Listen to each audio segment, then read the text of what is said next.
mety ho fijerinao ho an'ireny tisatisa misy na ho an'ny eto Antananarivo indrindra fa ho an'ny fianarantsoa izay niteraka resa be ireny. Misaotra tompoko. Ny amin'ny administrateur civil moa ny antavan'le fanontaniana dia valiko mihitsy aloha amin'ny administrateur civil avy eo valiko amin'ny mahadodoana. Namako HVM avy any fianaratsoa ny teny teo hoe ny lalàna no arahana, tsy ekeny lalàna zany.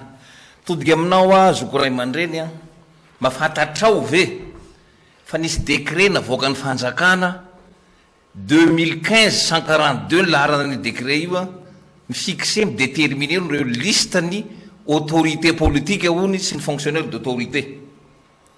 Io décret io mety tsy fantatrao ilazanao fa tsy fantatrao. Zany lalàna vaovao foron'ny fanjakana HVM nitsoahana tao anatin'ny décret io fa ny ministre sy ny chef de région tsy mba autorité politique nefa ny membre en délégation spéciale voasoratra ao fa autorité politique. Tadidinareo tsara fa tamin'ny 2013 nisy décret mitondra ny laharana 2013 270 nataon'ny fanjakana tamin'ny teteza mity io zay saika avelanao propagandiny autorité politique anao candidate.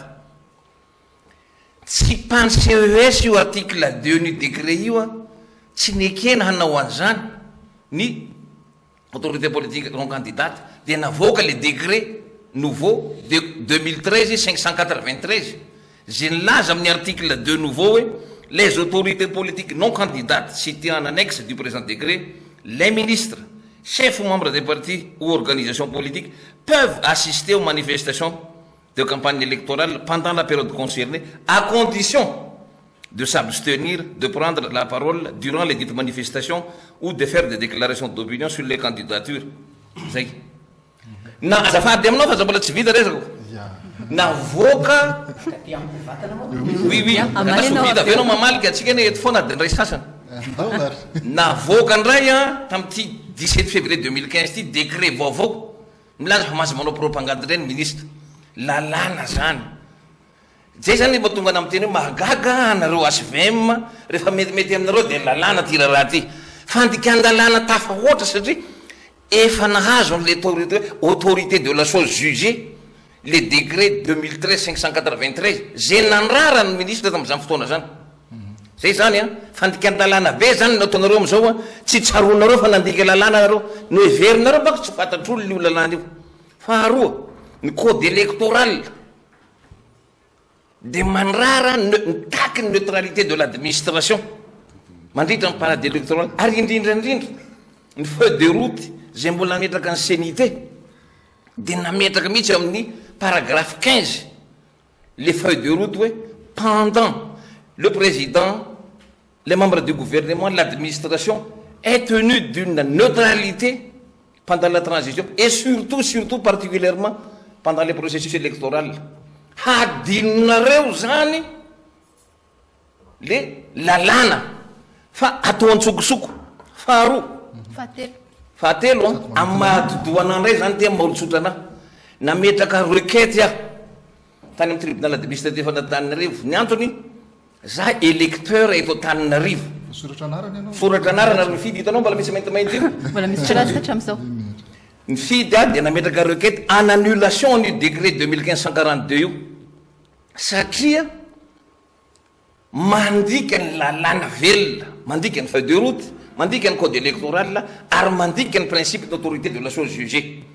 Ny adevitra manko tsy fanaran-dalàna lalàna boko lazainareo satria mikasikasika anareo le zavatra tany fianaratsoa lazainareo tsy manara-dalàna anareo tany fianaratsoa fa nefany asehoko anao eto zany zao fa hoe ianareo mihitsy ary zay ny fond problème manty fifidianana ty fanararotam-pahefana.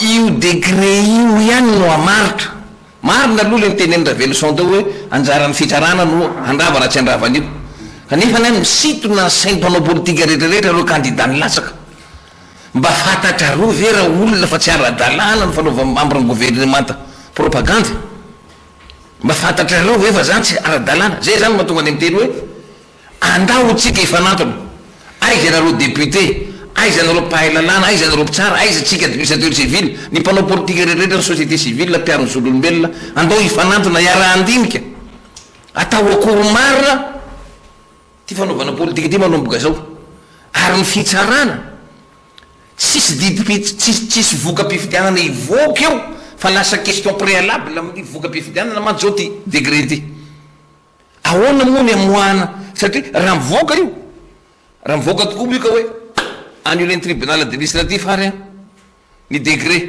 ary tadidio fa ny tribunal administratif tsy amoaka an'io isa-paritana fa tsy maintsy mifanatona amoaka ny didy io koa satria misy autorité de la chose jugée avy any amin'ny CES misy ny violation feuille de route misy ny violation code électoral atao akory inona ny fandaminatsika mpanao politika sy ny candidat raha io araka ny article 133 code électoral mantsy de hoe ny vato rehetra zay azo ny candidat notoanana membre du gouvernement foana daholo azo angatana ny famoana anazy tsy loza amina tambo hoe tora zay misy eo zay mahatongana amin'ny teny hoe aza hoeti-po tsika fa andao ifanatona azo atao ifanatona zay mahatongana amin'ny teny hoe ny rarany fianaratsoa fa nahitatsika rarany fianaratsoa soa la vo ay mamindra za mba miangavy anareo vahoaka amin'ny fianaratsoa indrindra anareo mamarana to hoe tongatrano sahaka